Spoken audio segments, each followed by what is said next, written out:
और अवध के प्यारे राम लला शर्मा बंधुओं की मधुर वाणी में ये गीत जो है जब हमारे रोम रोम को स्पंदित करता है।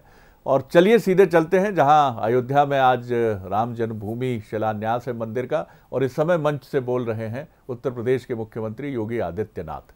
लेकिन लोकतांत्रिक मूल्यों और आदर्शों की रक्षा करते हुए संविधान सम्मत तरीके से, शांतिपूर्ण तरीके से इसका समाधान का मार्ग निकल सकता है।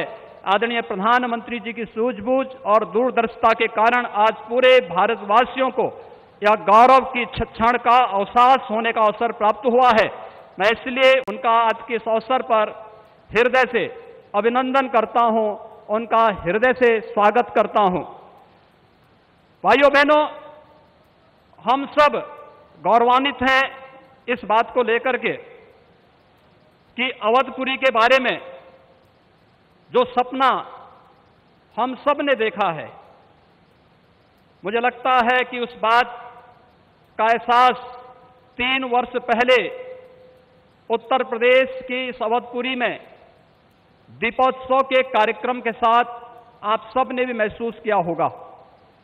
दीपावली का अवसर अवधपुरी के साथ जुड़ सके, अयोध्या के साथ जुड़ सके, और उस कार्यक्रम को उस रूप में जोड़ने के लिए जो कार्यक्रम प्रारंभ हुआ था, आज उस कार्यक्रम की सिद्धि के रूप में आदरणीय प्रधानमंत्री जी के करकमलों से इस अवसर पर श्री राम जन्मभूमि के भव्य और दिव्य मंदिर के निर्माण कार्य के भूमि पूजन और कार्य शुभारंभ का यह पवित्र पल भी हम सबको देखने का अवसर प्राप्त हुआ है। यह कार्य श्री राम जन्मभूमि तीर्थ क्षेत्र न्यास मंदिर निर्माण का करेगा, लेकिन अवधपुरी को दुनिया के सबसे वैभवशाली और सबसे समृद्धशाली नगरी के रूप में भौतिक विकास की दृष्टि से सांस्कृतिक परंपरा को क्षुण्ण बनाए रखते हुए आगे बढ़ाने के संकल्प के लिए हम सब प्रतिबद्ध हैं। और ये प्रतिबद्धता तब भी आपने देखी होगी जब रामायण सर्किट के नाम पर आदरणीय प्रधानमंत्री जी ने देश के उस श्रद्धा को सम्मान देने का कार्य किया।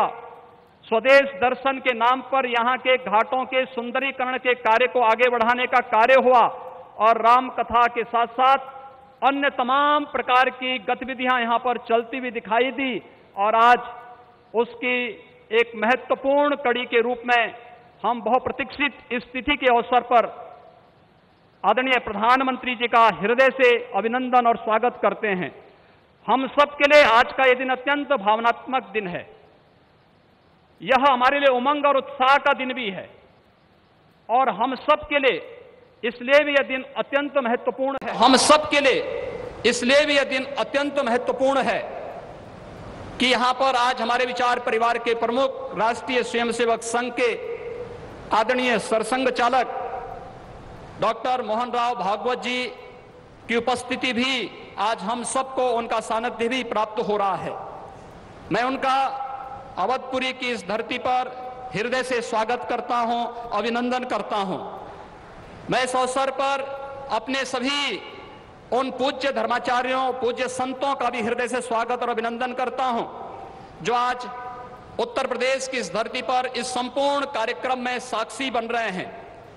मैं उन सभी पूज्य संतों और महानुभावों का भी हृदय से स्वागत और अभिनंदन करता हूं जिनकी प्रत्यक्ष अनुभूति हम लोग यहां पर कर तो रहे हैं, लेकिन वे प्रत्यक्ष रूप से यहां पर इस कार्यक्रम में सहभागी नहीं बन पा रहे हैं, क्योंकि वैश्विक महामारी कोरोना के खिलाफ जो लड़ाई देश की चल रही है, उस लड़ाई में हम सब ने उस प्रोटोकॉल का पालन करने के लिए जो गाइडलाइन भारत सरकार ने जारी की है, उसके तहत ही सीमित संख्या में अतिथियों का आमंत्रण हो सकता था, और उसका पालन करते हुए भी हमें इस ऐतिहासिक तिथि को देश और दुनिया के सामने प्रस्तुत करना है। इस भाव के साथ मैं उन सभी महानुभावों का हृदय से स्वागत करता हूं। उन सबको किसी न किसी रूप में हम आने वाले कार्यक्रमों में सहभागी बनाने का आयोजन आने वाले समय में इन वर्षों में करेंगे कि उनकी उपस्थिति, प्रत्यक्ष अनुभूति अयोध्या में हो सके, और उनकी प्रत्यक्ष अनुभूति के माध्यम से यह कार्यक्रम अवधपुरी को जो गौरव मिलना चाहिए, इस गौरव को हम आगे बढ़ा सकें। हम सब के लिए आज का दिन इसलिए भी महत्वपूर्ण है।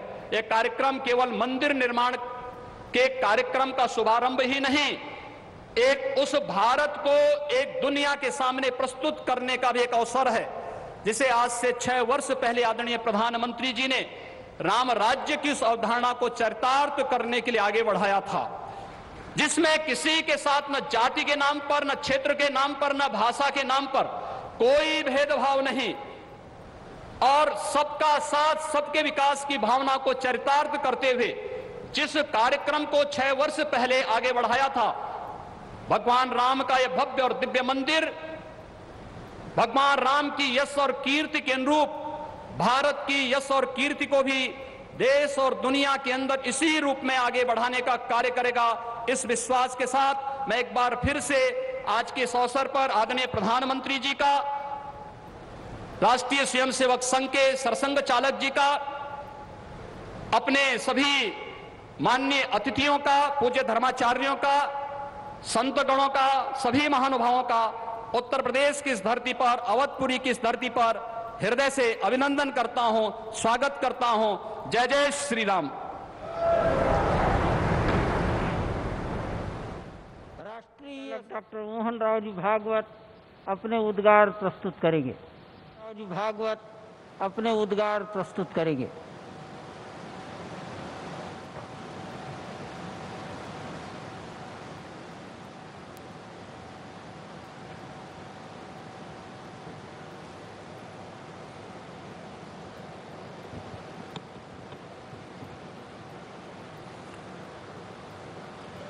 श्रद्धेय नृत्य गोपाल दास जी महाराज जी सहित उपस्थित सभी श्रद्धेय संतचरण, भारत के आदरणीय और जनप्रिय प्रधानमंत्री जी, उत्तर प्रदेश की माननीय राज्यपाल महोदया, उत्तर प्रदेश के माननीय मुख्यमंत्री जी, सभी नागरिक सज्जन, माता भगिनी, आनंद का क्षण है, बहुत प्रकार से आनंद है। एक संकल्प लिया था और मुझे स्मरण है कि तब के हमारे संघ के सरसंघ चालक बाला साहब देवरस जी ने ये बात हमको कदम आगे बढ़ाने के पहले याद दिलाई थी कि बहुत लग के 20-30 साल काम करना पड़ेगा, तब कभी ये काम होगा। और 20-30 साल हमने किया। 30वें साल के प्रारंभ में हमको संकल्प पूर्ति का आनंद मिल रहा है। प्रयास किए हैं जी जान से, अनेक लोगों ने बलिदान दिए हैं। अरे नहीं यार, वो सूक्ष्म रूप में आज यहां उपस्थित है, प्रत्यक्ष उपस्थित हो नहीं सकते। ऐसे भी है जो है लेकिन यहां आ नहीं सकते। रथ यात्रा का नेतृत्व करने वाले अडवाणी जी आज अपने घर में बैठकर इस कार्यक्रम को देख रहे होंगे। कितने ही लोग हैं कि जो आ भी सकते हैं लेकिन बुलाए नहीं जा सकते, परिस्थिति ऐसी है। लेकिन वो भी अपनी अपनी जगह, पूरे देश में देख रहा हूं आनंद की लहर है, सदियों की आस पूरी होने की आनंद है। लेकिन सबसे बड़ा आनंद है भारत को आत्मनिर्भर बनाने के लिए जिस आत्मविश्वास की आवश्यकता थी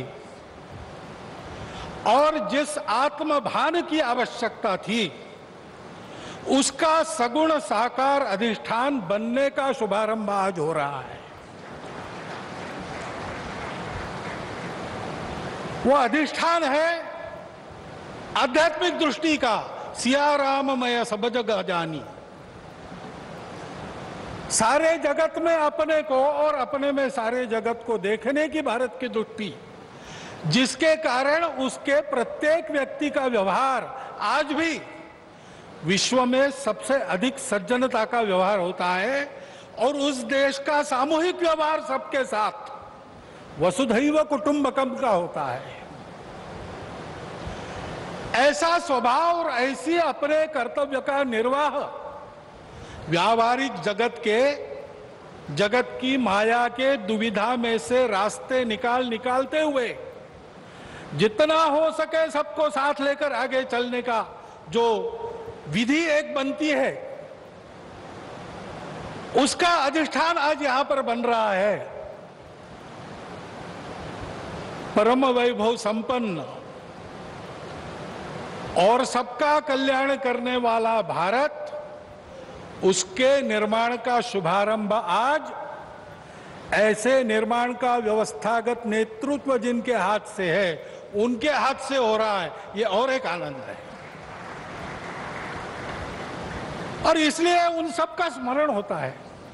लगता है अशोक जी यहां रहते तो कितना अच्छा होता, महंत परमहंस रामचंद्र दास जी अगर आज हो सकते तो कितना, लेकिन जो इच्छा उसकी है वैसे होता है।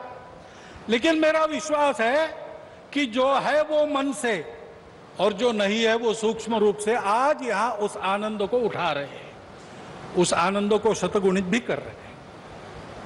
लेकिन इस आनंद में एक स्फुरण है, एक उत्साह है, हम कर सकते हैं, हमको करना है, वही करना है। एतद्देश प्रसूतस्य सकाशादग्र जन्मनात् स्वम स्वम चरित्रम शिक्षेरन पृथिव्याम सर्वमानव। जीवन जीने की शिक्षा देनी है। अभी ये कोरोना का दौर चल रहा है, सारा विश्व अंतर्मुख हो गया है, विचार कर रहा है कहां गलती हुई, कैसे रास्ता निकले। दो रास्तों को देख लिया, तीसरा रास्ता कोई है क्या? है, हमारे पास है, हम दे सकते हैं, देने का काम हमको करना है। उसकी तैयारी करने के संकल्प का भी आज दिवस है। उसके लिए आवश्यक तो पुरुषार्थ हमने किया है। प्रभु श्री राम के चरित्र से आज तक देखेंगे तो सारा पुरुषार्थ, पराक्रम, वीरवृत्ति हमारे रग रग में है, उसको हमने खोया नहीं है, वो हमारे पास है। हम शुरू करें, हो जाएगा। इस प्रकार का विश्वास, इस प्रकार का स्फुरण, प्रेरणा आज हमको इस दिन से मिलती है, सारे भारतवासियों को मिलती है। कोई भी अपवाद नहीं, क्योंकि सब राम के हैं और सब में राम। और इसलिए यहां अब मंदिर बनेगा, भव्य मंदिर बनेगा। सारी प्रक्रिया शुरू हो गई, दायित्व तो बांटे गए हैं, जिनका जो काम है वो करेंगे। उस समय हम सब लोगों को क्या काम रहेगा? हम सब लोगों को अपने मन की अयोध्या को सजाना संवारना है। इस भव्य कार्य के लिए प्रभु श्री राम जिस धर्म के विग्रह माने जाते हैं, वह जोड़ने वाला, धारण करने वाला, ऊपर उठाने वाला, सबकी उन्नति करने वाला धर्म, सबको अपना मानने वाला धर्म, उसकी ध्वजा को अपने कंधे पर लेकर संपूर्ण विश्व को सुख शांति देने वाला भारत हम खड़ा कर सके, इसलिए हमको अपने मन की अयोध्या बनाना है। यहां पर जैसे जैसे मंदिर बनेगा वो अयोध्या भी बनती चली जानी चाहिए। और इस मंदिर के पूर्ण होने के पहले हमारा मन मंदिर बन के तैयार रहना चाहिए, इसकी आवश्यकता है। और वो मन मंदिर कैसा रहेगा बताया है। काम कोह मद मान न मोहा, लोभ न क्षोभ न राग न द्रोहा, जिनके कपट दंभ नहीं माया, जिनके हृदय बसहु रघुराया। जात पात धनु धर्म बढ़ाई, प्रिय परिवार सदन सुखदाई, सब तजी तुम ही रहो उरलाई, तेही के हृदय रहो रघुराई। हमारा हृदय भी राम का बसेरा होना चाहिए। इसलिए सभी दोषों से, विकारों से, द्वेषों से, शत्रुता से मुक्त, दुनिया की माया कैसी भी हो, उसने सब प्रकार के व्यवहार करने के लिए समर्थ और हृदय से सब प्रकार के भेदों को तिलांजलि देकर केवल अपने देशवासी ही क्या, संपूर्ण जगत को अपनाने की क्षमता रखने वाला इस देश का व्यक्ति और इस देश का समाज, ये गढ़ने का काम है। उस गढ़ने के काम का एक सगुण साकार प्रतीक जो सदैव प्रेरणा देता रहेगा, वो यहां खड़ा होने वाला है। भव्य राम मंदिर बनाने का काम भारतवर्ष के लाखों मंदिरों में और एक मंदिर बनाने का काम नहीं है। उन सारे मंदिरों में मूर्तियों का जो आशय है, उस आशय का पुनर्प्रगटीकरण और उसका पुनर्स्थापन करने का शुभारंभ आज यहाँ बहुत ही समर्थ हाथों से हुआ है। इस मंगल अवसर पर इस सब आनंद में मैं आप सबका अभिनंदन करता हूं और जो मेरे मन में इस समय विचार आए उसको आपके चिंतन के लिए आपके सामने रखता हुआ आपसे विदा लेता हूं। बहुत बहुत धन्यवाद।